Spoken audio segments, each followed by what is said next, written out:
Freak Show.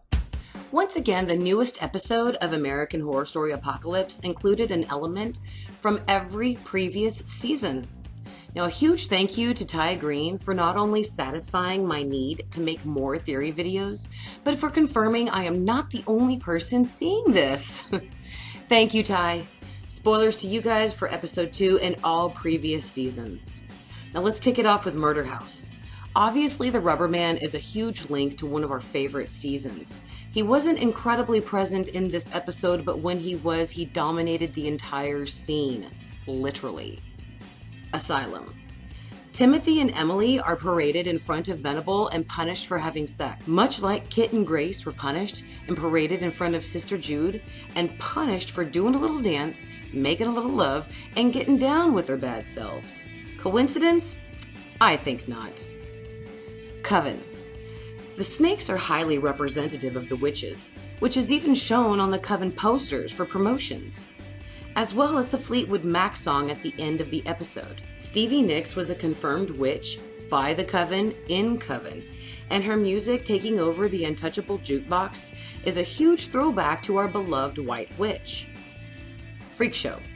Venable is forced to show her shame to Michael Langdon in episode 2, which ended up being the physical deformity in her spine. Now, I don't know about you guys, but this reminded me of Freak Show all the way. The origin of Venable is for another theory video, but her deformity is a major nod to Freak Show. Hotel. The mysterious Rubber Man led Mr. Gallant to the second floor at the end of episode 2, and Mr. Gallant, thinking it's Michael, stabs the Rubber Man. Now, it turns out to be his grandmother Evie and not the Rubber Man. This scene is classic of Hotel, where guests are driven mad by guests and made to believe that things are real when they represent something else entirely. And I'm going to go with Ty on this one and use his quote, "Where is Miss Evers when you need her?" Roanoke. Kathy Bates is known as the Butcher in season 6 of American Horror Story. It was her main role, and she was known for using a meat cleaver to kill her victims.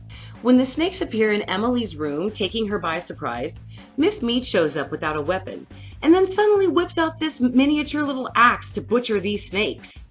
Now, what are the odds that she'd have an axe similar to a meat cleaver just right there with her? And the outpost is similar to Roanoke House, seeing as it has a dominating, scary presence haunting it and taking on one resident at a time. Cult. Before Venable reveals her shame to Michael Langdon, she talks about how men destroyed the world with their egos and how it essentially set off the bombs. And she even goes so far as to call them masters of the universe. Sounds like she's a member of Scum, doesn't it? Now, or at least like something you would find in the Scum Manifesto. Now, some see it as a hating men complex, but I don't see it that way. I see it as Venable is completely woke to society. I saw many of you commenting on these various examples in the comments of my episode 2 review, so I know you're looking for these connections now. So guys, just admit it, this theory has now infected your brain. I can feel it.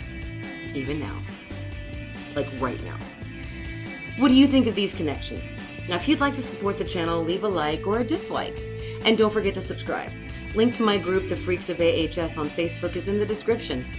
Weekly Wednesday live streams are every single Wednesday, and Beyond the Horror, my unofficial American Horror Story after show, is every Wednesday night, immediately following the current episode of American Horror Story Apocalypse. Thanks for watching, and beware of sexy scathach. Beware of sexy scathach.